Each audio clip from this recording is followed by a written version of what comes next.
pessoal, sejam todos bem-vindos a mais um bate-papo aqui no nosso canal do YouTube. Hoje estamos com as queridas Camila Favarão e Tânia Tonizé, que são idealizadoras do Oncomovimento. Na verdade, a Camila, ela é mestre em saúde da mulher, especialista em oncologia. A Tânia é mestre em ciência da reabilitação, especialista em oncologia, diretora financeira, da gestão 2017-2021 da Associação Brasileira de Fisioterapia em Oncologia. A gente fica muito feliz de ter essa dupla aqui hoje no nosso canal. Eles desenvolvem um trabalho que a gente admira muito, Então a gente fica muito feliz de ter essa oportunidade de conversar sobre atividade física e exercício físico no paciente oncológico. Obrigada, meninas. Nós que agradecemos o convite. Ficamos muito honradas e felizes em estar aqui com vocês, contando um pouquinho do que é o Oncomovimento.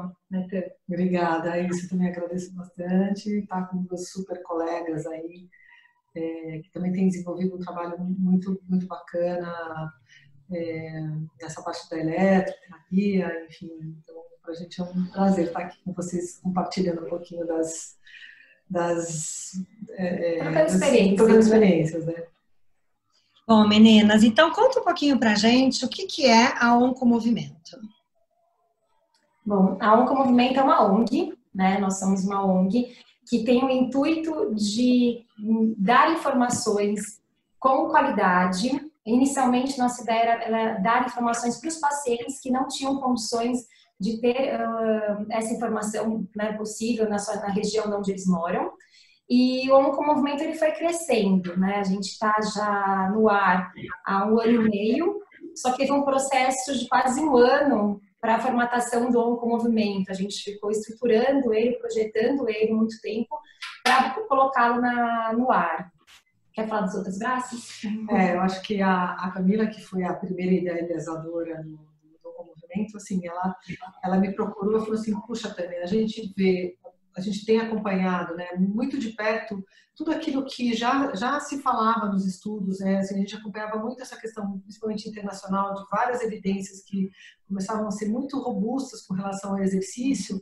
E como é que isso, de fato, não está sendo estruturado, não está sendo divulgado de uma forma de qualidade, que a gente pudesse assim, passar essa informação para o público em geral, mas também para os profissionais, o quanto isso, de fato, é importante hoje na área oncológica, Então, a gente começou com essa questão de divulgação de informação, mas a gente logo foi percebendo que a gente precisava ampliar isso para uma questão de capacitação dos profissionais, uma coisa mais direcionada também para os profissionais, e vários projetos. Então, a gente tem uns outros projetos que a gente vai conversando também um pouquinho, diretamente ligado a pacientes, que tem um perfil aí também de tipo específico de câncer, enfim, a gente tem vários projetos, não só mama, mas a gente trabalha com todo tipo de paciente oncológico. Um dos projetos que a gente tanto admira tê-lo é o projeto Mulheres em Movimento, que é um projeto que a gente faz atividade física como equipe, Tem nós duas fisioterapeutas, tem produtora física, tem nutricionista para pacientes oncológicos metastáticos, gratuito, Então é feito no parque, ao ar livre, em grupo. Então são 10 mulheres que recebem esse atendimento, tanto fisioterapêutico como nutricional, como produtor físico, e a evolução que a gente percebe do tratamento e da condição física, mobilidade, função emocional dessas pacientes é muito grande. Então a gente percebe o quanto o exercício físico é benéfico para essas pacientes, independente do procedimento cirúrgico ou do tratamento oncológico.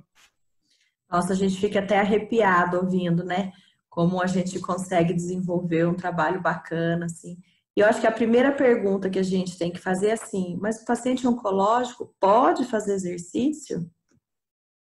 Pode e deve, A gente costuma frisar bem o deve, Mas com supervisão. Eu acho que essa palavra é muito importante. Ele deve ser bem orientado, porque o tratamento oncológico ele tem especificidades, Então, de repente, a quimioterapia vai levar a uma cardiotoxicidade, vai levar a uma sarcopenia, e essa atividade física deve ser voltada mediante essas dificuldades, essas limitações.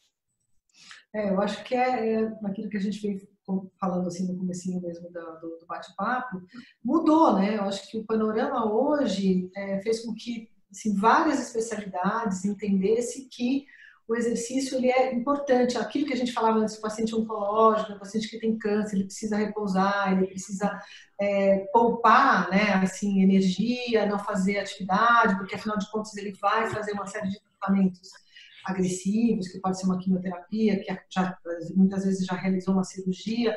Então, assim, aquele enfrentamento de vários tratamentos que supostamente são muito fortes, ou enfim, que tem um impacto nessa questão do bem-estar da pessoa, eu sempre falava assim, não, então, já que é um tratamento que pode ser muitas vezes mais pesado, melhor a pessoa poupar. E, na verdade, depois, todos os estudos, né, todas as pesquisas foram mostrando que é o contrário. Aqueles indivíduos, aquelas pessoas que são mais ativas, que começavam o tratamento mais ativo, passavam melhor pelo tratamento. Então, vários aspectos foram sendo estudados e perceberam que não só ele fazia bem, né, quando a pessoa já estava numa boa performance antes do tratamento, mas durante o tratamento todo oncológico e o pós-tratamento. Então, realmente, todos os estudos começaram a mostrar que isso era fundamental, que você realmente ficava melhor, menos cansado, que a gente chama de fadiga, né? Quando você praticava um nível de atividade durante os tratamentos. Então, foi mudando, né? Acho que o conhecimento foi cada vez mais indo para essa direção. Poxa, né, linkando com o que você está falando, então, assim, o ideal, né, no mundo ideal, é ele começar logo no momento do diagnóstico, esse exercício verdade, direcionado. O ideal é que essa pessoa já faça exercício físico muito antes do pré-diagnóstico, né? O ideal é que as pessoas sejam encorajadas, incentivadas a ter hábitos saudáveis. E o hábito saudável está introduzido no exercício físico. O que a gente nota é que pacientes que realizam exercício físico antes desse pré-diagnóstico, eles toleram melhor o processo como um todo do tratamento. Porém, eu nunca fiz e vou começar a fazer agora com o diagnóstico, vou ter benefício? Também vou ter benefício. Então, não é porque eu nunca fiz que eu vou deixar de fazer agora. Porém, é com mais cuidados, porque esse paciente realmente, ele tá, além de estar num momento novo da vida dele, ele vai estar com um exercício que ele nunca fez, né? Então, está em um momento bem mais delicado, vamos dizer assim, né? São duas formas de conhecer a pessoa, né? Ela está num momento que ela nunca se conheceu, fazendo exercício físico que ela nunca fez, né? E aquele paciente que às vezes reclama, mas eu tô com tanta dor no corpo, quero mais ficar deitado, ele seria beneficiado, né, fazendo os exercícios. Será que vocês podiam falar um pouco disso? Porque isso eu acho que nós ouvimos, eu tenho certeza que vocês também, né?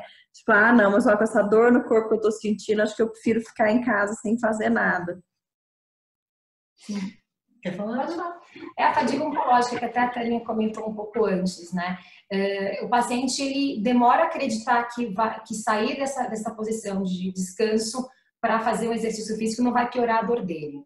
Mas quando você começa a mostrar para ele que o exercício físico, mesmo que pouco, bem estruturado, associado a exercício resistido, vai dar para ele melhor condição cardiorrespiratória, muscular, e ele vai se sentir melhor, ele não acredita, mas ele começa a fazer, ele mesmo fala, nossa, a gente tem muito disso, né, Tânia? Como melhorei. Porém, acho que a Tânia pode falar um pouco disso, das estratégias, né? Esse paciente, ele merece estratégias específicas para realizar exercício físico. É diferente um pouco de outro paciente no geral, né? Então, não é só mandar para academia, né? Falar, vai, né? Não. Não é só mandar caminhar, né? Que é o que os oncologistas fazem. Vai andar 10 minutinhos, passa. Não é isso. Eu acho que quando a gente fala de fisioterapia ou de reabilitação e a partir do exercício, a gente tem que ter o mesmo olhar que hoje tem a oncologia, que ela é personalizada. Então, assim, acho que a primeira coisa que, bem aquilo que a Camila está falando, a gente tem primeiro um perfil dos brasileiros, né? Se a gente for pensar aqui no Brasil, as pessoas já necessariamente já têm um perfil mais sedentário.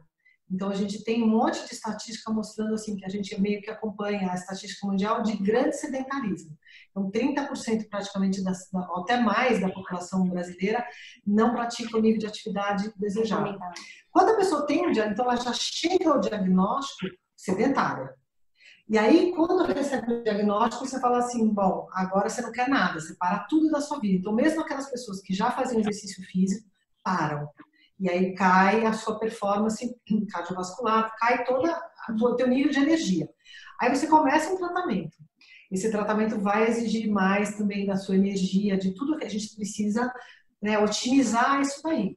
E o que os estudos mostram, que toda essa prática do exercício vai mostrando, que quando você começa a se exercitar, fazer exercícios que sejam aqueles que são mais benéficos para você, com a dosagem específica para essa pessoa, para ela começar né, progredir, e isso é tudo bem dosado, é como um remédio. A gente fala hoje que exercício físico é que nem um remédio. Então, você caminha com esse tipo de evolução dos exercícios para que você diminua a fadiga, que é essa ideia, né? Então, mesmo você se sentindo cansado por conta do tratamento, o mínimo de atividade que você vá dosando no seu dia a dia, bem supervisionada, faz com que você comece a tolerar melhor. Então, assim, a gente tem que fazer exercício, mas não pode passar do limite. Por isso que tem que ser bem acompanhado. Não tem que ser aquele suficiente para diminuir o teu cansaço, a sua fadiga, mas que não te leve à exaustão, né? Então, é sempre dosagem certa. A gente tem uma dosagem certa para o exercício também, assim como para as outras coisas, né? Como se fosse realmente um remédio. A gente sabe também, né, que a alteração no exame sanguíneo, que é um exame que eles fazem sempre, né, durante o tratamento, pode interferir, né, nessa prescrição desse exercício. Por isso que não adianta fazer também a prescrição e ficar um longo tempo sem acompanhar, né, esse paciente. O que vocês acham disso? Não, com certeza. O acompanhamento, um dos fatores dentro de uma avaliação para exercício físico são exames laboratoriais, né? Em momento algum, a gente vai ver uma alteração nesse exame e vamos prescrever o exercício além do que ele poderia estar fazendo. É tudo muito bem feito, com segurança, com cuidado, e deve estar constantemente observando esse exame. O paciente oncológico, ele está realizando exames semanalmente, a grande maioria de sangue, né, o hemograma. Então, você está junto disso, junto de uma equipe, visualizando essas alterações, vendo realmente, hoje esse paciente está com alteração, vamos mudar o tipo de exercício, mas ele pode estar fazendo algum outro tipo com menos intenso. O acompanhamento tem que ser de perto, não tem jeito, Ju. Eu acho que a profissional tem essa visão próxima da equipe. Aquilo que normalmente a gente faz na avaliação é saber que tipo de droga, que tipo de tratamento o paciente está fazendo. Então, você meio que se antecipa. Se você já sabe que aquela quimioterapia ou aquele tratamento ele vai levar a uma queda dos níveis, por exemplo, né, das células, das plaquetas, ou vai ter uma pequena anemia, então a gente vai ter umas alterações, a gente já sabe que se de repente essa fadiga pode ter alguma relação com isso. Então, tudo isso é acompanhado durante o percurso mesmo do nosso trabalho. Tem uma coisa muito interessante, né? Quando a gente monta um planejamento de exercício, ele é moldado mediante o período de tratamento oncológico. Então, tá em quimioterapia, naqueles dias de quimioterapia, vai ser algum tipo de exercício. 48 horas pós, vão ser outros tipos de exercício. Então, por isso da importância de conhecer o que está tomando, quando que ele está tomando, porque realmente tomou a medicação no dia, o paciente, a grande maioria está muito bem, mas 48 horas não. Então, você tem que se moldar para aquele tipo de atendimento. Muito bacana isso, né? E até uma coisa que vocês falaram no começo aqui do nosso bate-papo me chamou muita atenção. O paciente metastático também é possível que ele realize o exercício físico? Uma das nossas pacientes, ela corre 10 quilômetros por dia. Para vocês entenderem o quanto que é possível, né? Mas lógico, né? É uma paciente específica que já realizava exercício físico antes, então tem condições prévias para isso e ela foi gradualmente chegando em 10 quilômetros, né? Não foi de um dia para o outro que ela chegou nos 10K. Ela tem um suporte nutricional, que a nossa equipe fornece a ela, que dá a possibilidade para ela também isso. Tem a questão da educadora física, que está dando suporte de planilha para ela chegar nesse desenvolver isso. A gente também trata o linfedema que ela tem. Então, é um conjunto de atendimentos para tornar esse exercício físico viável e seguro. E ela também é muito bem medicada, né? Ela tem metástase óssea, por exemplo.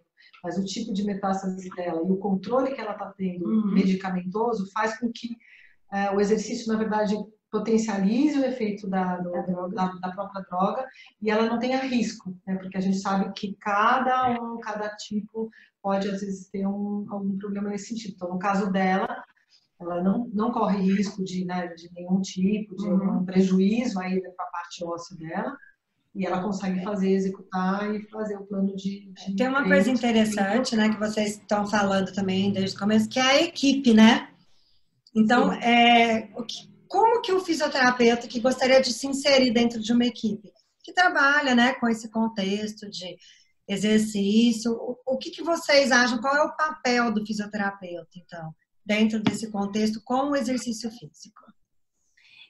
Na minha opinião, vamos ver se é a mesa da Tânia, a gente dá subsídios para esse paciente sair de uma reabilitação segura, de um processo seguro de reabilitação, para um processo de condicionamento físico posterior com o educador físico.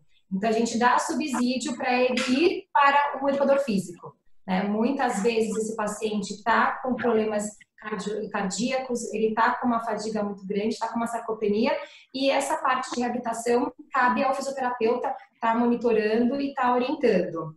Tendo condições, que esse paciente tem que ter condição de voltar à vida dele social, a gente tem que caminhar para um educador físico capacitado para acompanhar esse paciente. Acho que são momentos, às vezes, que são sequenciais e, às vezes, eles trabalham conjuntamente. Eu acho que depende, de novo, muito do paciente. Tem paciente que já é um atleta. Então, na verdade, às vezes ele pode ter alguma disfunção, né? Que o fisioterapeuta, algum problema relacionado ao tratamento que cabe a nós, né, de fazer essa parte de reabilitação. E muitas vezes, então, até por essa proximidade, a gente começa esse trabalho mais com movimento, porque às vezes a gente está inserido no hospital ou no ambulatório, enfim, a nossa proximidade e a nossa expertise, né, faz com que a gente já comece mais cedo com essas disfunções com o paciente.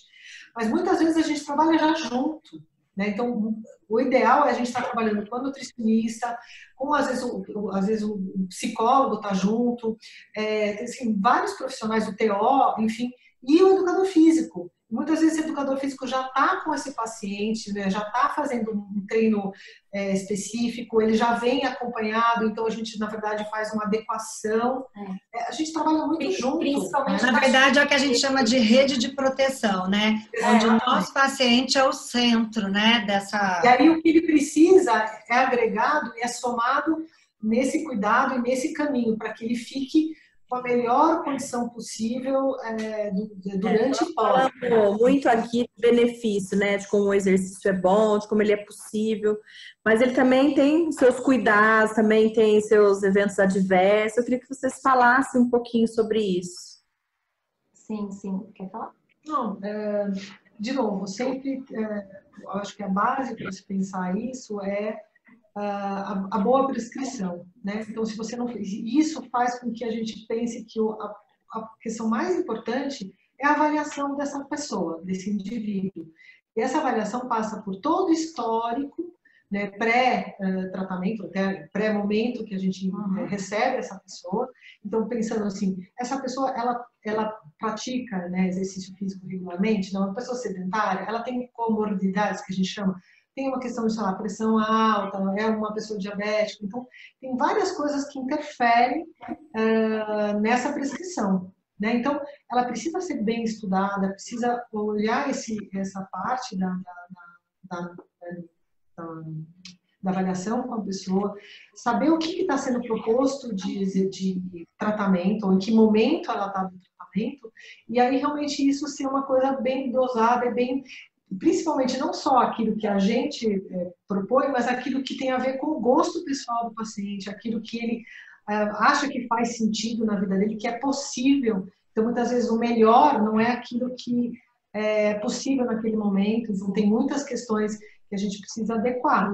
E aí, se a gente passa desse limite, então, acha que não faz uma boa avaliação, a gente pode, às vezes, pecar por um excesso, né? A gente tem que trabalhar, assim, bem ajuste fino, nem para mais, propondo exercícios ou atividades que sejam além daquilo que a pessoa consegue ou que possa ter algum tipo de lesão, e nem aquém, que também fique também muito simples, muito fácil, que a pessoa se desestimule e não tenha o benefício, né? Mas sabe que tem uma dosagem certa. Mas lógico que tem algumas contraindicações, né? Então, alterações de hemograma severa, anemia, alteração de plaquetopenia, a paciente está com uma febre, está com vômito, náusea, são contraindicações para o exercício físico. Então, nesse momento, o paciente não vai ser orientado a isso, né? Então, acho que às vezes as pessoas perguntam, mas eu estou com náusea, posso fazer? Vai melhorar a náusea, exercício? Dependendo da náusea, não, você não pode estar fazendo. Então, é importante saber que existe sim contraindicações para o exercício. Como em maneira geral, né? Eu acho que essa questão que vocês colocaram da avaliação, eu acho que é em tudo na fisioterapia, né? A gente que tem entrevistado vários colegas aqui, isso é uma unanimidade, né? E assim, para nós é uma coisa tão clara e não necessariamente a gente vê isso expresso na prática clínica, né? Às vezes a gente já vê recebendo, dá uma conversadinha rapidinha ali, né? Examina rapidinho, nós hoje já vamos para a primeira sessão. E a alma, né, o segredo, está numa boa avaliação, em conhecer o paciente, né? Então, para quem está nos assistindo, novamente, nós vamos reforçar, né, a importância da avaliação, de entender, de ter os instrumentos até para comparar, né? Eu avaliei, ele estava de um jeito, eu comecei a fazer alguma coisa, ele melhorou mesmo, né? Ou será que ele está piorando com o que eu estou fazendo? Para a gente poder ter uma métrica aí, né, para acompanhar. Mas eu acho que isso é muito cultural também, viu, Laura? Infelizmente, nós não somos, durante o processo educacional, assim, em faculdade, incentivados à pesquisa. E a avaliação, ao meu ponto de vista, está muito relacionada à pesquisa. Quando você começa a fazer uma avaliação bem feita, você começa a ter no seu prontuário dados significativos para você poder comparar com a evolução do paciente e fazer pesquisa.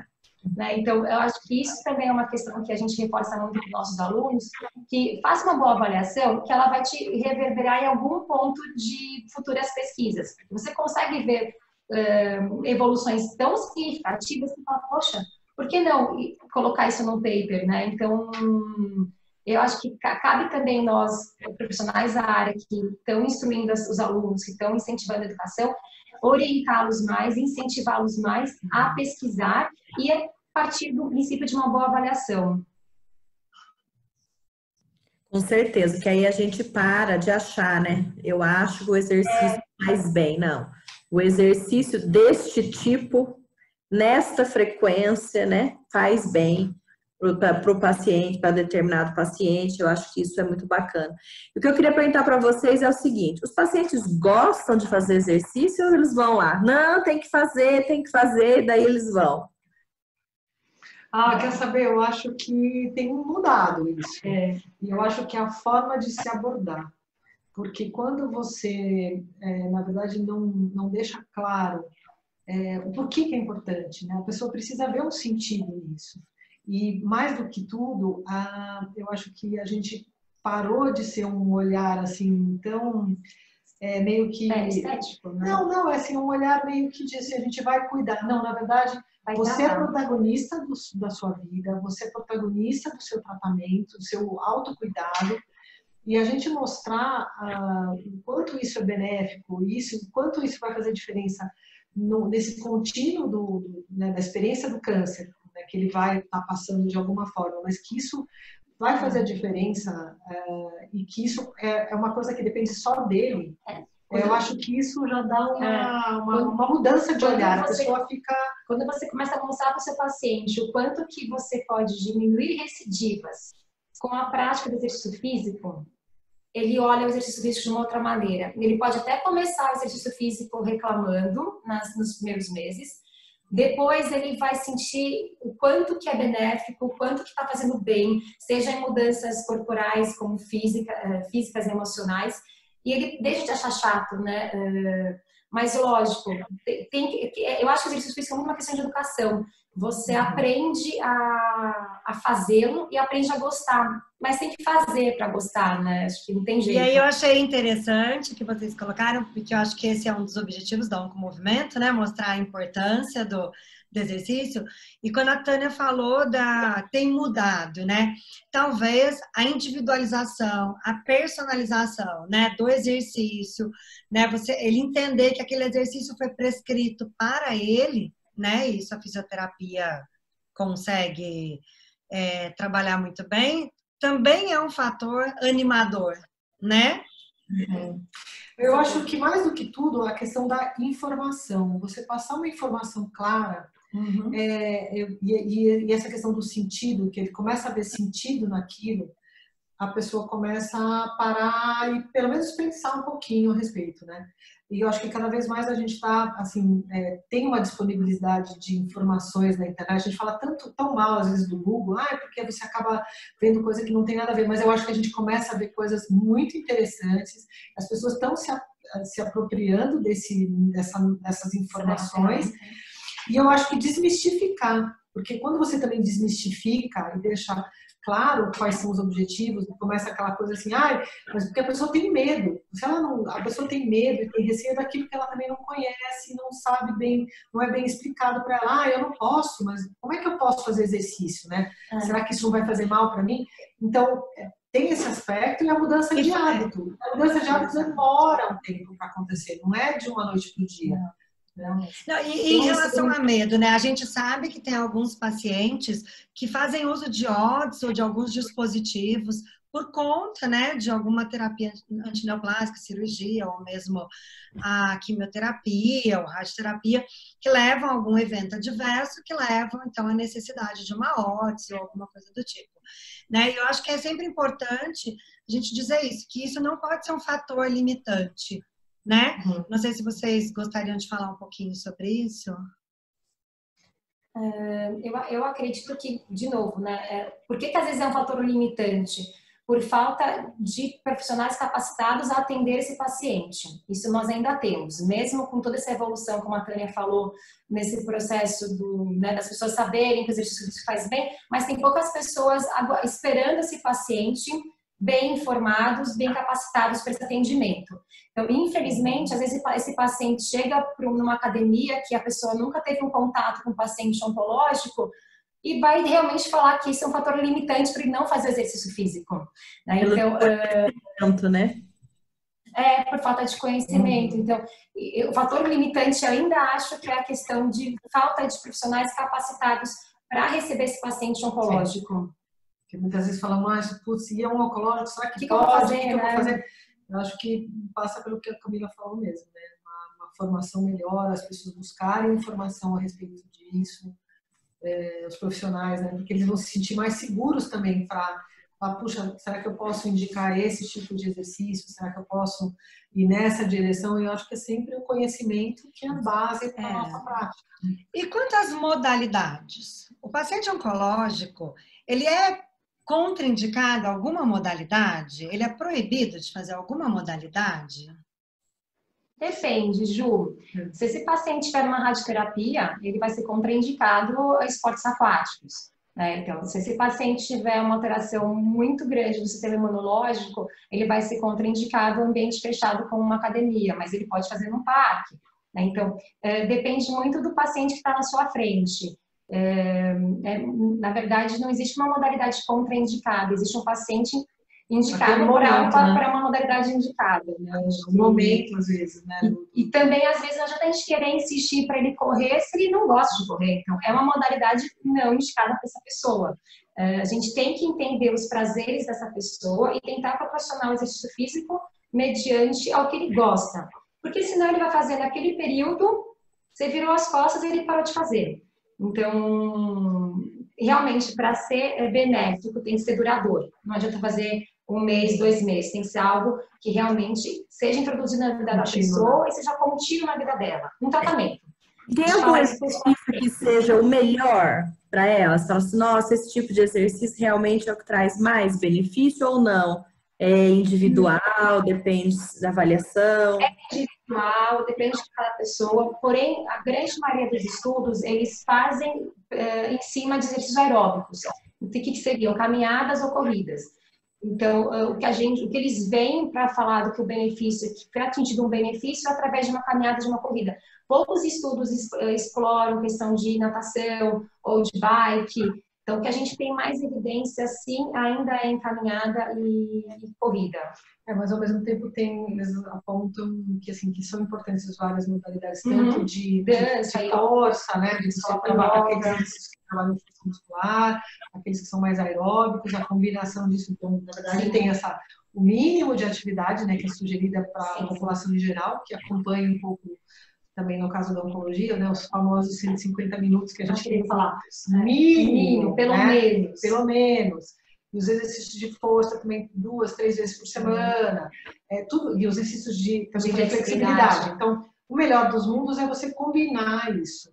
Mas muitas vezes você também tem limitações, seja primeiro por gosto, ou seja às vezes por uma questão mesmo do organismo da pessoa. Às vezes a pessoa não tem algumas limitações que fazem com que, por exemplo, o aeróbico não seja tão interessante, ou que ela faça mais, talvez, exercícios de força. Às vezes é uma questão de, sabe, trabalhar dança, tem um monte de modalidades de atividade física, de exercícios que não só a famosa academia ou natação, tal, então, assim, tem um monte de coisa, né?